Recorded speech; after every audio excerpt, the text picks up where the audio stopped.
In this piano tutorial, we will be learning the song My Life is in Your Hands by Kirk Franklin, and this song is in the key of C sharp major. And this song was requested through the comment section, so feel free to leave any song requests down below. And like always, I'll be going through the song, sharing my approach, and teaching, and at the same time learning different explanations or theories behind some of the chord choices. Okay, so let's start off with the introduction of the song, which sounds something like this.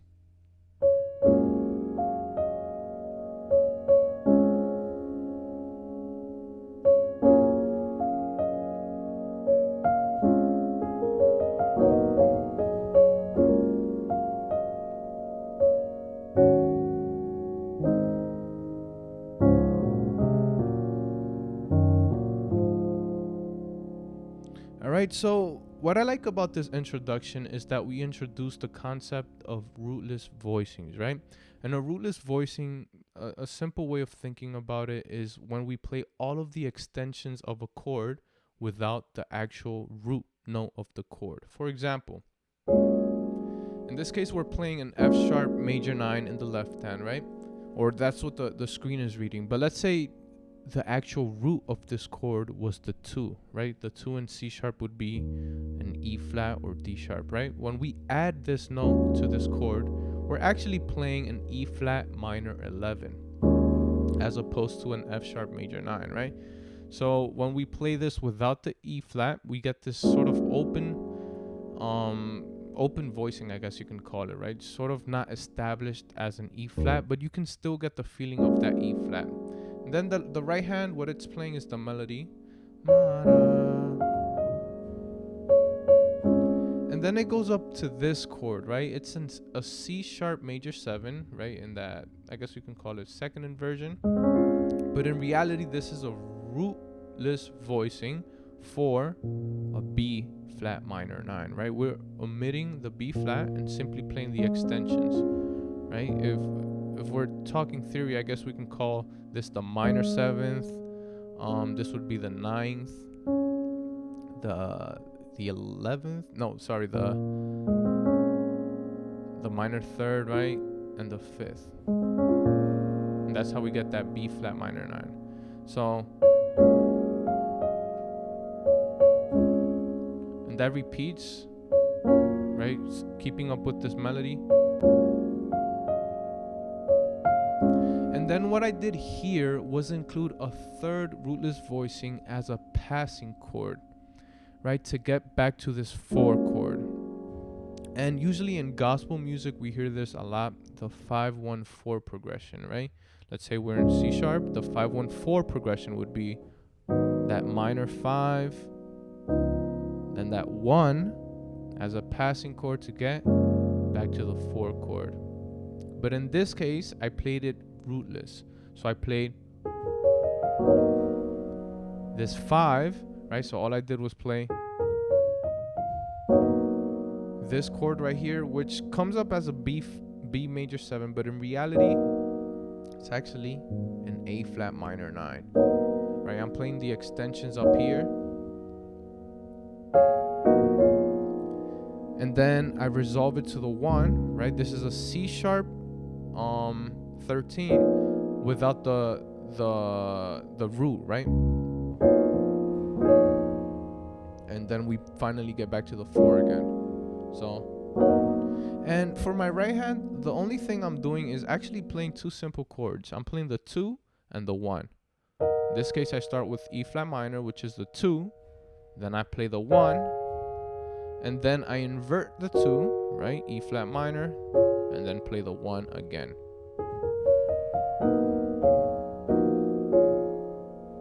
And then we're back to the 4. Right? We can play it up here. And then we go to the 5, which is in this case a 4/5, you can call it, right? That A flat 7 sus 4, which we resolve to an A flat, right? And then the last movement of the song, I guess we can consider it inner movements. We're going to be doing C sharp on the outside, and then the inside is going to play A flat and F, then B B flat and F sharp, or G flat, right? Then C and A flat, back down. Then we skip down to the F sharp and E flat, then B flat and F sharp. Sorry if you guys get the names confused. I'm just reading off the screen. And then we're back to A flat and F, right? So you actually hear this a lot in gospel, for example, which I actually taught in one of my lessons before. You can basically play around with those inner movements for this part of the song, right? So let's get into the first verse of the song. We start on the 1, and it's actually a very simple progression. We're going from the 1 to the 3, then the 4, and then we're going to play a similar progression, but starting on the 5. We're going from the 5 to the 7, and then back to the 1, right? So it's sort of a way of playing a chord, then a passing chord, and then the destination chord. But if we want to maintain the melody of the song, I would play it somewhere a way like this, right? So I start off on the 1, play the melody, and then this 3 right here, I'm basically playing a 1/3 as a passing chord to get to the 4. But the 4 is not simply a 4 if we want to maintain the melody, right? We're actually going to be playing a 5/4. So the 5 is A flat and the 4 is F sharp, right? It creates that sort of tension, right? It gives us that type of sound. And then we resolve it to the regular 4, right? F sharp. So, okay. Then we go to the 5. Right, we play the 5. And then the 7, which is technically a 5/7. And then we're back to the 1, okay? And then this progression basically repeats again, but I'm going to change some of the chords. For example, the 3, instead of playing a 1 again, we can actually get a little different and change up some of the notes. Instead of playing a 1/3, we can actually play a 3 augmented chord. Usually we don't use those, or we're not familiar with these augmented chords, but they can actually serve as passing chords. In this case, if we were to play it simply, right, we can use this augmented chord to get to the 4. Right, we're still maintaining the melody. But the way I like to play it, it's a little bit more of a stretch. Right, we can play it in this way, where we include this dominant 7 right here, and that gives us this F7 sharp 5 type of sound, right? It's an altered chord. Right, I guess we can consider it sort of an augmented 7th chord, but that's not the actual name. It's simply an F7 sharp 5, because we're taking the 5 and we're sharpening it, okay? So, sorry.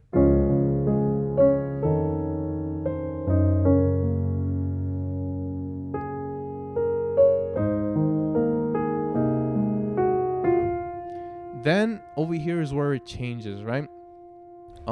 Originally we went back to the 1, right? From that 5. And then we repeated, but in this case we're actually going to go to the 3, and we're going to play it as a suspended chord, right? So we did, if we start off from the first verse,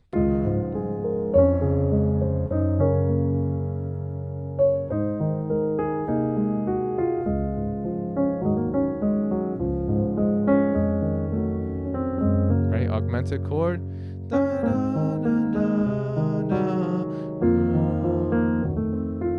right, we're going to go to the 3 as a suspended chord, right? F7 sus4. And then we're going to resolve it, but not really as a resolved chord, right? We're still going to keep that tension because it's serving as a bridge to get to the 6, right? From the 3 to the 6. So suspended, then flat 7, right? F7 F7 flat 9. Right? All we're doing is simply taking this F and bringing it up. Okay? And then we get to the 6th chord. Okay, so da, da, da, da, da, da, da,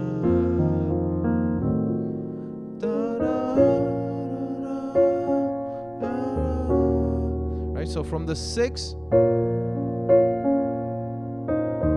we go to the 2. And we repeat the progression.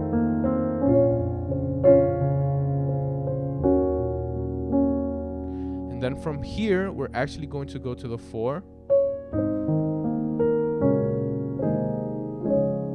And use this 6-7-1 progression to get back to the 1.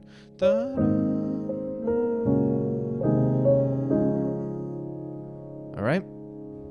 Now we get into the chorus of the song, which goes, I know that I can make it. In this case, I'm using a very common progression, right? We're simply going up the major scale from C sharp, but the voicings that I'm using for each number are slightly different, right? I'm not simply going to the minor 2, to the minor 3, and then the 4. I'm actually substituting the 2 for a flat 7, right? In this case, the flat 7, right? Let's say we're in C sharp. That's the 1. This is the 7. This is the flat 7. It's a B. And we're playing the B over a 2. So, I know that I can make it. And then the 3 is simply a 1 over 3. Okay? Da-da. Then a 5. Da-da. And then this passing chord to get to the 6. Now, what chord is this? Again, I guess we can consider it another rootless voicing, right? Because we're playing it over an imaginary F, right? It would be an F7 flat 9 sharp 5. But I'm playing it this way, right? An easier way of visualizing this chord, right? Let's say we did have the F. I'm simply playing an F7, right? The 3rd and the minor 7th, which actually give the chord its quality. Then my right hand is simply playing a half step above F as a minor chord. So a half step above F would be an F sharp as a minor chord, F sharp minor. And it gives us that sort of altered sound as a passing chord to get to the 6. Right? And you can see how those notes resolve. Da, da, or da, da, right? Or da, da, right? So, all right, so one more time. Da, da, da, da, da, to the 4, then the 5, passing to the 6. Okay, B flat minor 9. Now in this chord, I like to do sort of contrary motion, I guess we can call it, because my left hand is going to go down while my right hand is going to go up, and it sounds something like this. Da, sorry. Da, so we were da, da, da.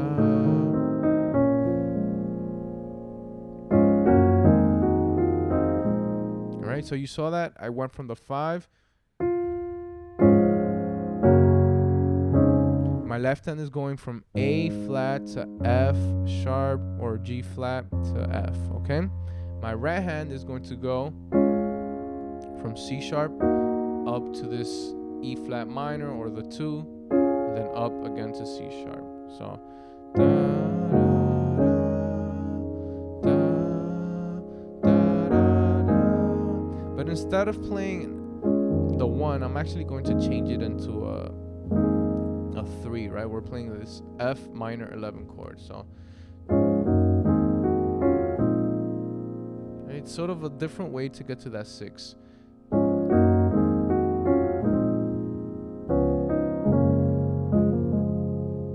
right, so what I did here, 3, 6 as a suspended chord,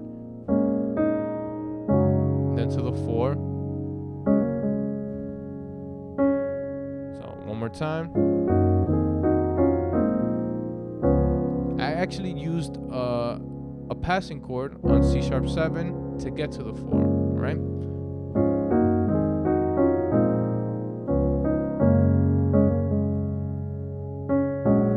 Six, 7, and back to the 1, okay?